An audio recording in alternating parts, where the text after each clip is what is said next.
আজি মই এখন পনীৰ ৰেচিপি বনাব লৈছোঁ আৰু সেইখন অতি কম সামগ্ৰীৰে ঘৰতে আপোনালোকে বনাই খাব পাৰিব। অতি কম সামগ্ৰী হ'লে হ'ল। ফাৰ্ষ্টে লাগিব পনীৰ, ছেকেণ্ডত ইয়াত মই লৈছোঁ নহৰু কেইটামান তিয়াই লুকি লৈছোঁ আৰু লগতে লৈছোঁ কাজু আৰু এয়া হৈছে কেঁচা জলকীয়া 3টা। আপোনালোকে যিমান জ্বলা খায় সেই অনুপাতে ল'লে হ'ল। যিহেতু আমি বেছি জ্বলা নাখাওঁ সেইকাৰণে আমি 3টাই জলকীয়া লৈছোঁ আৰু 2টা পিঁয়াজ লৈছোঁ আৰু লগতে কেইটামান খিচমিচ লৈছোঁ। আৰু আজি বিশেষ সামগ্ৰীটো হৈছে আমুল তাজা গাখীৰ। আৰু মই যিহেতু আমাৰ গৰু গাখীৰ মানে ওচৰে পাজৰে নাপালোঁ সেইকাৰণে মই এটা আমুল তাজাই লৈছোঁ। যদি আপোনালোকে ইচ্ছা কৰে গৰু গাখীৰো ব্যৱহাৰ কৰিব পাৰে। এতিয়া আমি কেৰাহীটো গেছত পাতি দিছোঁ। এতিয়া আমি অলপ সময় কেৰাহীটো গৰম হ'ব দিম। এতিয়া মই পিঁয়াজখিনি কাটি লৈছোঁ। যিহেতু মই এইখিনি মিক্সিত পিচি ল'ম, প্ৰথমতে মই পিঁয়াজখিনি কাটি লৈছোঁ আৰু লগতে জলকীয়া কেইটাও কাটি লৈছোঁ।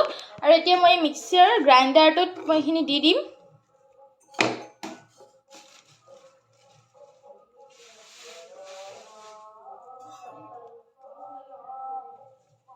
আৰু কাটি লোৱা পিঁয়াজ কেইটুকুৰো দি দিছোঁ। লগতে কাজু আৰু নহৰু কেইটুকুৰ দিছোঁ। মই ইয়াত আদা দিয়া নাই। আদাটো দিব পাৰে নিদিবও পাৰে, মই দিয়া নাছিলোঁ। আৰু যিহেতু কেৰাহীটো গৰম হৈছে সেইকাৰণে মই অলপ মিঠাতেল দি দিছোঁ। মই কমাই মিঠাতেল দিম বাৰু।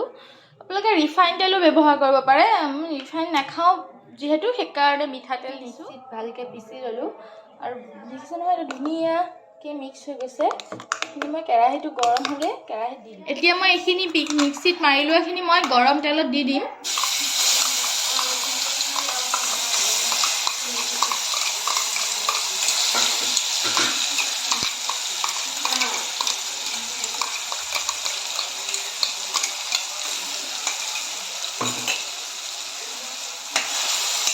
আৰু এইখিনি মই ভালকৈ ভাজি ল'ম অলপ দেৰি।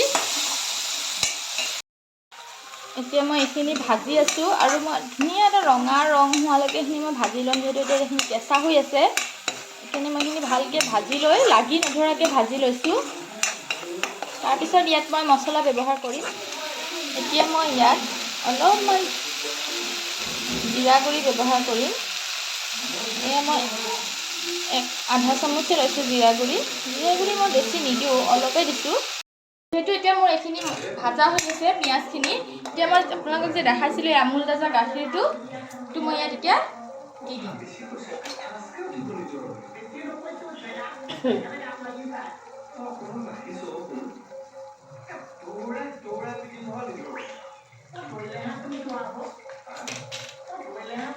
গাখীৰটো মই ইয়াত দি দিছোঁ।